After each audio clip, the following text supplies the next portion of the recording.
Welcome to Discovering You, a podcast that explores the intricacies of personality and how it impacts the way we navigate through life. What will you discover today?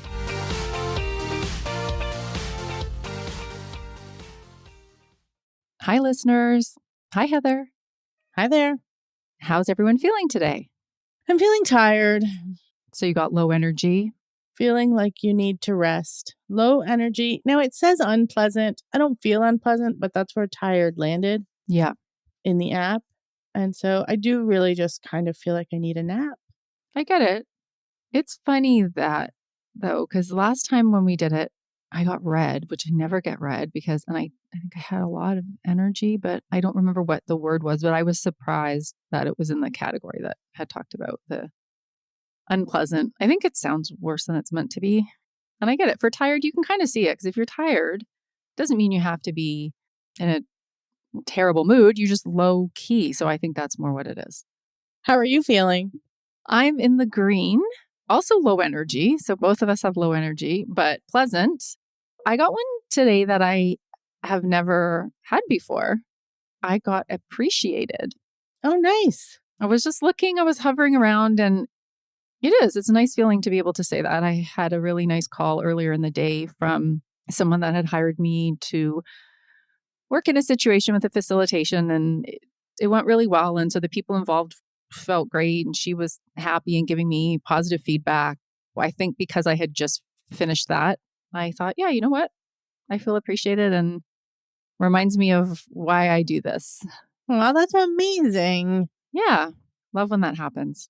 This whole conversation about feelings, emotions kind of ties into today's topic.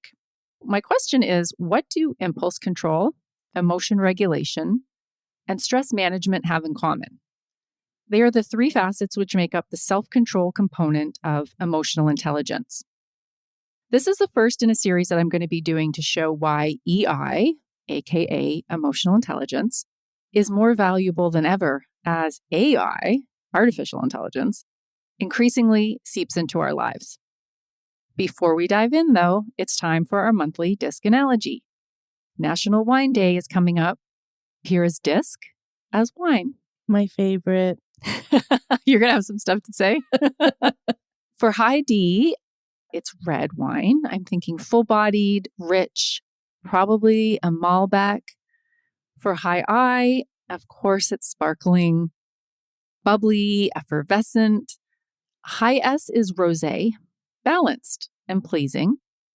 And high C is Sauvignon Blanc, crisp and clean. Okay, Heather, you have a big smile on your face. Which one is your favorite? I'm a high C today. I must be a high C when it's wine o'clock.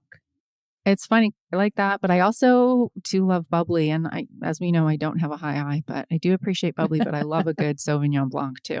And you know what?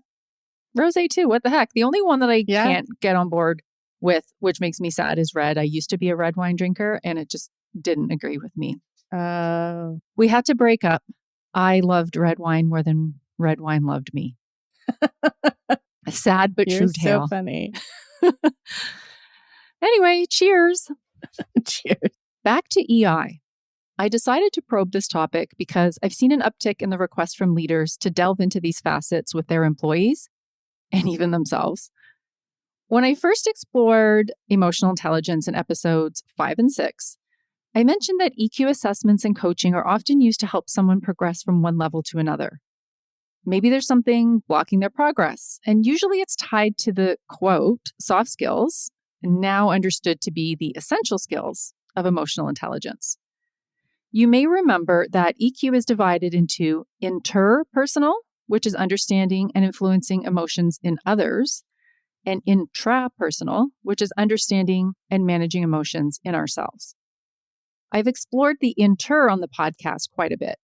For instance, the empathy episode number 21, which looked at its importance as a key ingredient in building successful interpersonal relationships. Today, I'm going to focus on the intrapersonal side of EQ, so understanding and managing our own emotions. I'm going to be discussing the facets that fall under the self-control banner, which are impulse control, emotion regulation, and stress management. These traits pertain to how well you regulate emotions, external pressure, stress, and impulses.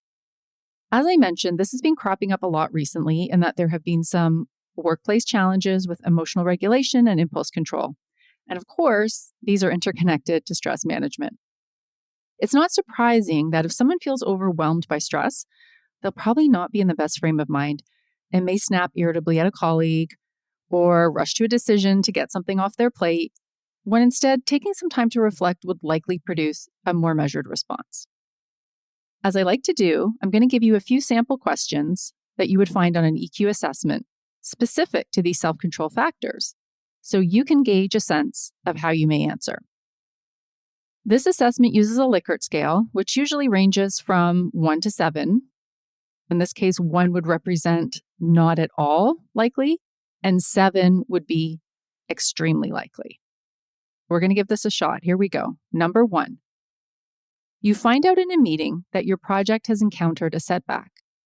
How likely are you to display composure in this scenario? Heather, do you want to answer along with these? Of course. We've both done EQ assessments, so I will be candid afterwards and share how I know I actually scored on these, but I will also answer these questions.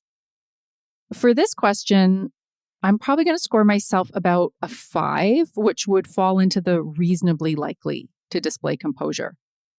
I would definitely be feeling frustrated and upset, but I would try hard not to openly express that in the meeting. What about you? I think there was a time that I probably would have had more composure, Oh, but I would score myself at a 4, probably. okay. That's reasonable. Yeah. I'm not likely one to blow up in a meeting by any means, Right. but I would be disappointed, of course, but I think 4. As everyone would be. And that's what we're going to talk about. It's not about the fact that you can't feel it. Of course, you're going to feel it. It's then how do you react openly? How do you control that feeling?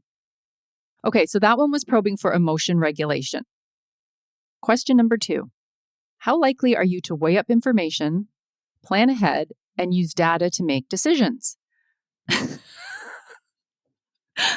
This will surprise no one who knows me. I'm tempted to say 6, very likely, but it's probably 7, extremely likely. Yeah, not so much a spontaneous girl. Heather? This is where we differ. Mm-hmm. I'm pretty impulsive for the most part. It's not to say if someone else did the research, I wouldn't read it. But for the most part, I want to say that I'm a 3, but in all likelihood, probably a 2 in most areas. This is why we're a good counterbalance. That's the D part for sure, I think, for you. Question 3. How well do you cope with tight deadlines and a heavy workload? So for me, not great. I would give myself a 3, which equates to not very well. What about you? So again, I'm the opposite of you in this area. I would give myself probably a 6. Yeah, I've seen it. I like tight deadlines and a heavy workload. I tend to thrive in that scenario. Yep. Maybe it's not super healthy, but it's where I like to live. I wish I could do more of it, right? It's one of those things. There's always stuff that we wish we could have more of, but we are who we are for a reason, and that's how we operate. So, Oh, for sure. not surprisingly, this question was measuring stress management. For me, I feel like these 3 questions were a great micro representation of my full EQ results. I scored really high on impulse control, mid-range on emotion regulation, and low on stress management. Again, not surprising. Heather, do you remember? If I recall, I think these are pretty on par with how your results came out too. Yeah, I don't specifically remember, and it's been a while. I would have to go back and look, but Well, the good news, if you score low, it isn't always bad news. As with DISC and life in general, often our strengths can be the source of our challenges. For a DISC example, having high influence, high I, in your profile is advantageous because you have an optimistic outlook and you're spontaneous. But those exact strengths are also challenges. Optimism can sometimes be naive. Spontaneity can be impulsive. With that in mind, let's see what the flip sides are for these EQ factors. Emotion regulation. If you scored really high, you could be viewed as detached and aloof. If you scored very low, you could be seen as unpredictable, maybe even volatile. This is why with an EQ assessment, it's advantageous to score in the mid-range. Impulse control.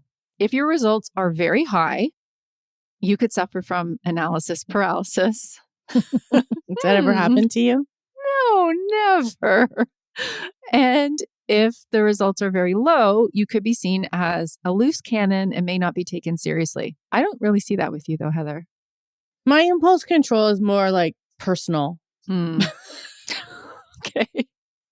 I don't typically lose it on other people, but I'm impulsive in like actions for myself. Okay, I get that. All right. And stress management. If you ranked high, you could be seen as uncaring, distant, unrelatable.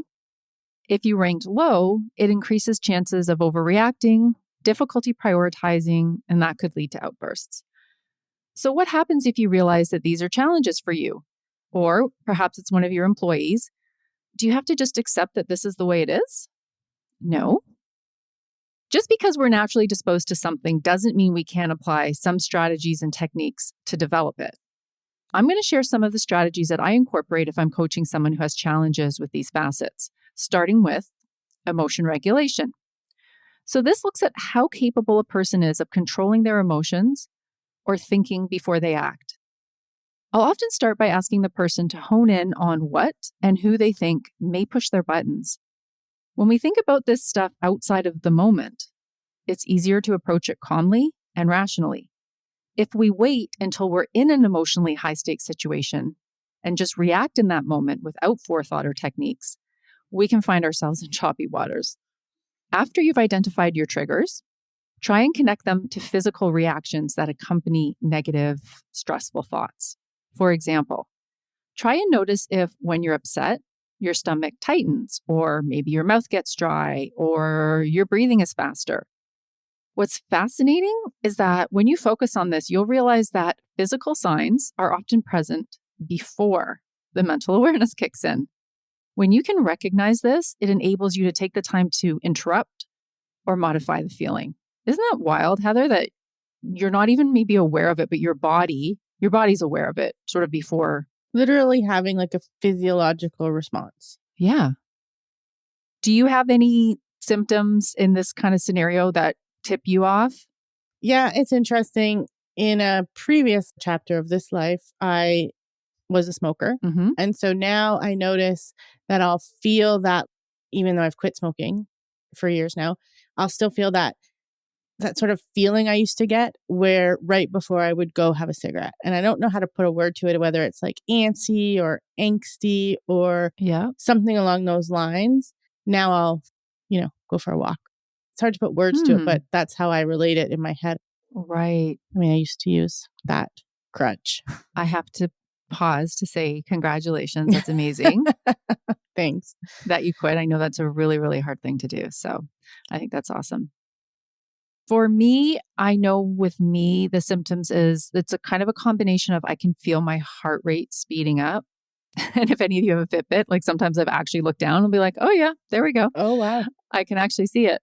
And a combination of that and feeling like I'm going to break into a sweat. And it's weird because I don't always break into the sweat. In fact, I rarely do, but it's that feeling of, oh, I'm like about to. Oh. If I can kind of catch it at that point, that's good. This technique of becoming an observer to your own emotions and reactions is super helpful. You create some distance, almost like an outsider watching it allows for more objectivity. For instance, I may think about myself, that's interesting. Victoria appears to be agitated. What about these circumstances is causing her to react this way? Okay, I know that sounds funny, maybe a bit loopy, but it's a very helpful strategy. It's not about suppressing your emotions, but controlling them, choosing how you will react to them. The key is not to avoid uncomfortable emotions, but be a witness to the feeling, acknowledge it, accept that you're having it, and then you can work through it. You know what's great about this? I can remind myself of what strategies I should be using. Never assume that people who coach don't have similar challenges. And actually, who better to help you than someone who has walked in your shoes and can relate on a personal level? Let's look at impulse control now, which explores how reflective you are and how likely you are to give in to urges. When working on this, begin with identifying situations in the past where your impulse control was poor. Can you recall what triggered it? When you can identify the trigger and name it, and this ties into Mark Brackett and the whole thing that we start with how we feel app, you can go into future situations more mindfully, planning in advance. For important decisions, perhaps you establish a decision-making protocol for yourself, something like a pros and cons list, and you commit to completing it and assessing it before you take any action. You can also ask others for their input and feedback around significant decisions to gain a different perspective and to cover your blind spots. When you're able to recognize the circumstances or patterns that are present when your low impulse control shows up, you have the advantage of applying a technique to counter it. As with previous example of emotional regulation, there are physiological precursors that can tip you off. And when you're experiencing them, having a go-to strategy is a game changer. It could be a self-imposed timeout, which can include promising yourself that you'll count to 30 or at least 10 before you react. This could include deep breathing too. Another technique, which I actually didn't recommend, but somebody I was working with told me about it, was wearing an elastic band on their wrist. If they began to experience the physical signs of wanting to do something impulsive, they would just like snap the band. And this would help remind them to be grounded and in the moment and contemplate alternatives before behaving reactively. Heather, is there anything that you do for this? Like I said, I can be pretty impulsive at times, and I usually recognize it. Sometimes I will eat my emotions when I'm feeling stressed. I had an experience the other day where I was like, oh, you're really going to eat your emotions right now. And I'm like, no, it's fine. Go for a walk. So I walked the dogs and I came back and I'm like, no, you're still like, I went through all the motions. I still probably gave in the end, but I at least talked myself through it Okay, a little bit, which is interesting because probably even like a year or so ago, I wouldn't have even processed it all prior to doing it. that's great. And you know what? Just because you end up doing it doesn't sound like it was an impulsive decision. It was like, I'm going to try this, I'm going to try this. So you kind of wait it. And then in the end, you know what? Sometimes if we're having a hard day or something, it's okay to give ourselves a little reward. It doesn't sound like you just did it and then thought, oh, what am I doing? You tried some strategies. And then in the end, you're like, yeah, you know what? I want to do this. Yeah, it was an interesting afternoon. I remember it very clearly. It was only just a week or so ago. I think that's half the battle. I should probably redo my EQ again, see if I've grown. I think you have. Not that you like needed a major amount of growth, but I bet you have. Well, no, we're always evolving, right? Absolutely. Okay, finally, we have stress management, which looks at how capable you are of withstanding pressure and regulating stress. As with the first facets, managing this begins with identifying situations, people, tasks that either raise or reduce stress so that we can prepare ourselves accordingly. If you know you'll be encountering a stressful situation or period of time, you can plan for an activity or scenario that you know reduces your stress afterwards. For instance, if you're an accountant in tax season, you could schedule regular massages during that time and then plan and know that you're going to take a relaxing vacation afterwards. The next step, like we did with the others, is to watch for physical signs of stress. This could be tension in the neck or back, headaches, difficulty sleeping, changes in appetite. Remember, physiological symptoms often show up first and can be our guideposts. There are also mental signs of stress, feeling wound up, overwhelmed, anxious. And when this happens, please be aware of negative, self-sabotaging talk. It can be very detrimental to our well-being. For example, "Ugh, I'm so bad at this," or "I'm never going to figure this out." It's so hard to do this when you're having a bad moment, but if you can reframe it slightly, even to say, "I haven't figured it out yet." You may remember this from episode 9 on mindset.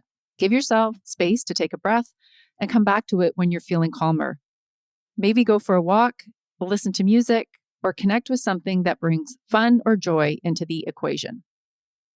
A strategy that works well for a lot of people, including me, is to write down the things that are stressing you out. Taking the thoughts out of your head and putting them down on paper or computer moves you from a passive to an active position. And this transfer helps you regain control because the items become more concrete and manageable. Once you've done this, you can see your thoughts and worries in words. You can almost examine them like you're an investigator or a scientist. You can then prioritize them and break them down into smaller, bite-sized tasks that you can tackle piece by piece. This one works really well for me. I'm prone to feeling overwhelmed, but when I can map it out in writing and take a more objective, removed view, I can take it one step at a time and see how it will be achievable. So Heather, you don't have the same issues with the stress management that I do, but are there any stress reducers that you do? I was thinking about this, and what I do get stressed out about is, and we've talked about this before, but it's all of the ways that people can communicate with me.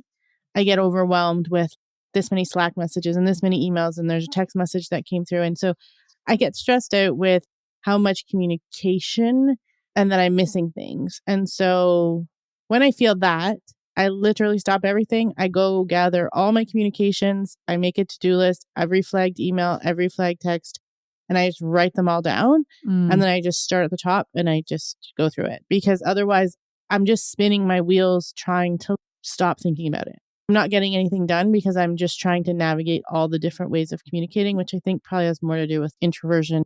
That's the thing that stresses me out. The workload and thing like that doesn't stress me out. But when I do get overwhelmed, I have to make a list, put everything on it. Even if it takes me longer to write it down on the list than do it, I still put it on the list. Oh, I'm glad you said that, because that's something that I do too. And that's sometimes hard to explain to people maybe around me who don't get overwhelmed. What happens to me is it's almost a spiral.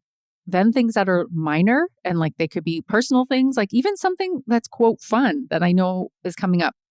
If I haven't thought about it or planned something about it, it just gets into the whole spiral. And it's like, and then I have this and I have this and I have this. So it's like, yeah, even if you write down those tiny little things, you're taking it out of your head and putting it down. And that act alone is helpful. So it sounds like you do that too. So that's a good strategy to have in place. Oh, for sure. Okay, that wraps up the 3 facets of the self-control factor.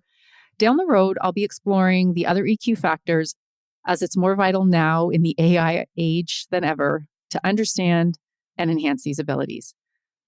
Thanks for joining us. Catch you next time. EQ versus IQ.